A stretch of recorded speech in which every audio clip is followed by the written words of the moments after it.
First, I would like to thank my friend Grisha, the owner of that BMW, for giving another car for our review, because recently he bought it to his BMW collection and we didn't have to search for this car elsewhere, for example, in America. So my friend, thank you for this car. Driving along Kutuzov Avenue with no license plates.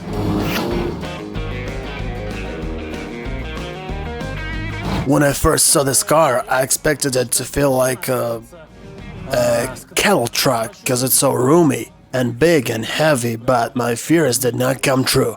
But this time, they went over the edge. They crossed the line. I mean that this car is too big for what we used to get from BMW. It stumbles sometimes. Well, that's okay for such a big car, but this size is not for me. I want to feel relaxed the way I feel when I drive my X5, but at the same time, f***ing destroy everyone. This is really a big car and you feel it. Hardly you can have fun with it.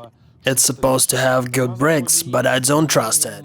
Cause I understand physics and I know such a huge car will not stop at once. Braking was quite a task for my X5, and this car is even bigger.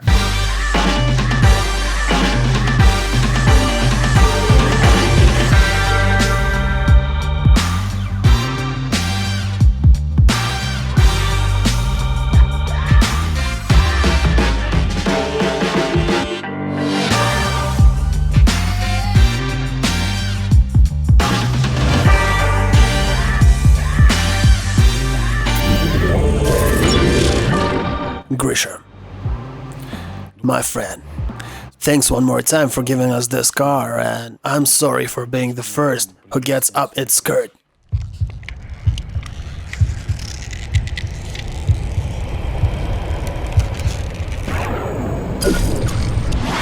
Lots of people consider these nostrils too big, but all people are different, same as their tastes, and this BMW X7 has its advantages and disadvantages, and all BMWs are easily breakable junk, same as Audi and Mercedes. That's a fact. And this car competes with a Mercedes GLS. It competes with a Range Rover, a Land Cruiser 200, and Lexus LX 570. This is the car for a man whose balls are same size as this grill. This front part is so long and there is so much space under the hood that when you drive it, you feel incredibly safe, because you are driving a big car. In fact, it's hard to believe that this engine is capable of pulling such a big weight on all this body.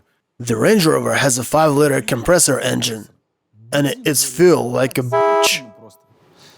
And here, we have a diesel straight 6, 3 liters, 4 turbines, and 400 horsepower. Excellent. This is the best configuration you can get. Someone may say, Davidich, the trunk is too small, and I agree. That's true, but please, let's be honest. You don't fill your car with 6 people all the time, so the back seats can go down. This is a big, comfortable and cozy ride. You press this button and hide these seats. Would I buy this car for myself? I don't know yet. Can't tell you. Well, if you're a back passenger, yes, this seat is different from the front, but there's lots of space here for your stuff and for your head. And this car is very high, and it means safe, because any side hit will go beneath your seat. In all S-Class cars like Audi A8 or BMW 7, your seat is located much lower, and the hit will go right into you. But not here. Here you have the high ground.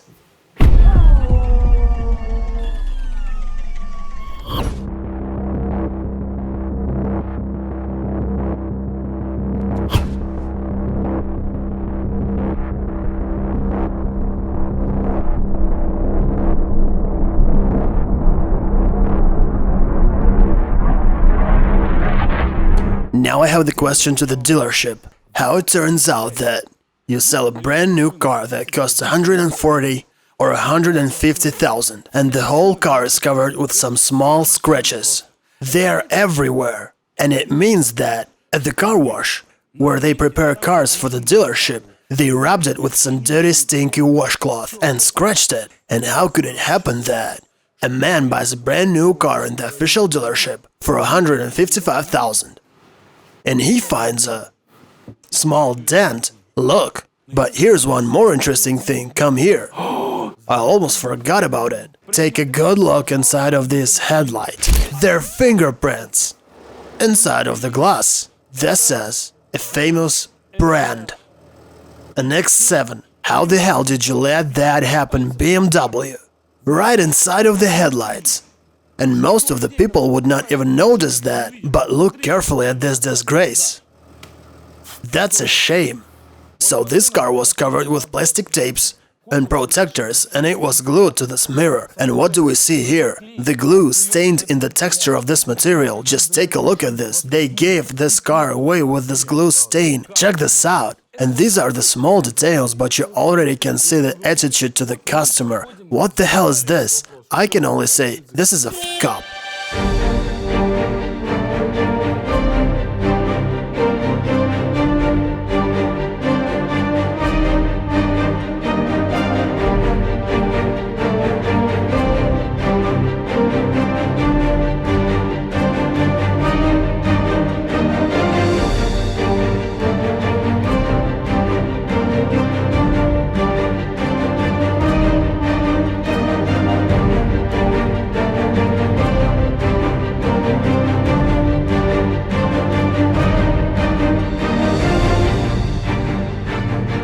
You know, I'm sure the Germans made this car mostly for American market. Without a doubt, they wanted to snatch their piece of pie from the other brands on this market. They took some small features from each other brand, put it all in their car, and called it an X7.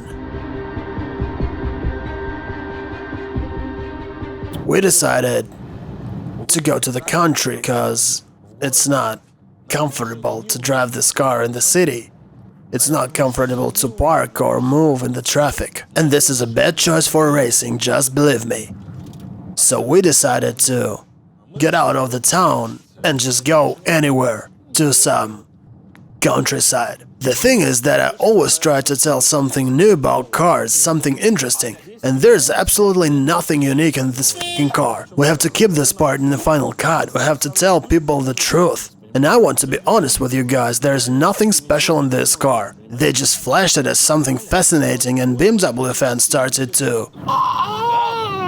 This is what they started to do. Oh, BMW X7, give me some more. But what's the point of this car?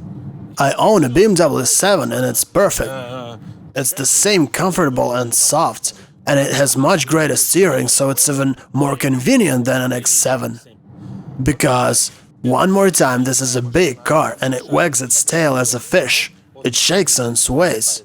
Do you feel it? It stands on 22-inch wheels and still it sways. Yes, it keeps the road and it doesn't go to the sides and doesn't lean, and it's very comfortable to steer this huge car. It's good.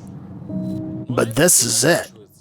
There's nothing great in it, and I don't feel any pleasure from driving this car.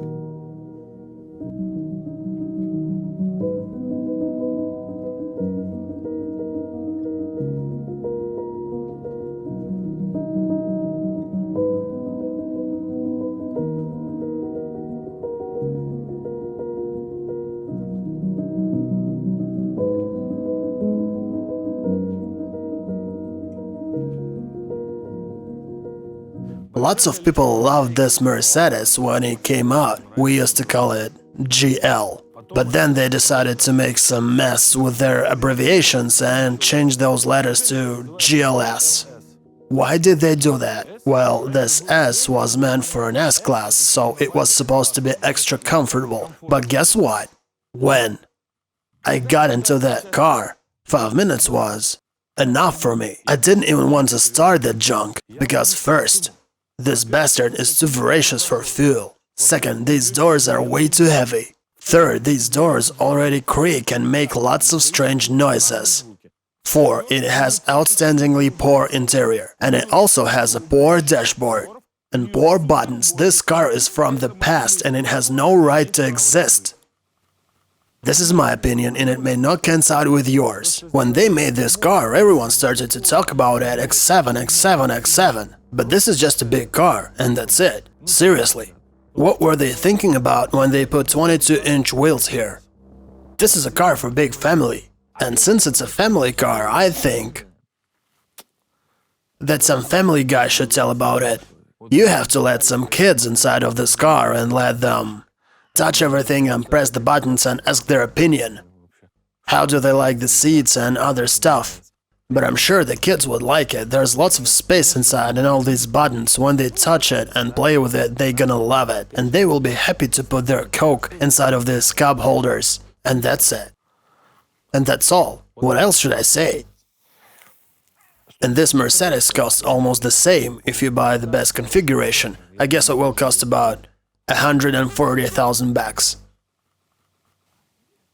I guess this is all I can tell you about this car, because there's nothing more to tell about. I don't want to tell the same things I told you about X5 or X6. I could tell you that there are some different features and configurations and they have some different systems, but do you really care? Yes, this is a good big car and people talk a lot about it now. As soon as this hype is gone, and it will be gone pretty soon, believe me, everyone's gonna forget about this car. Same fast they forgot about this GLS. No one will pay attention to it if they don't make an M package for it. And I'm sure they will not. This 63 GL that we also tested, I mean this is a GLS, well, this car is pretty poor. It's miserable. If you speed up and brake like for 3 times, this brakes overheat. This is a disaster. The steering wheel hits your hands. So there are certain limits for these cars and it's pointless to step over these red lines. These cars are not universal. So let's wait for an X5M. I do wait for it.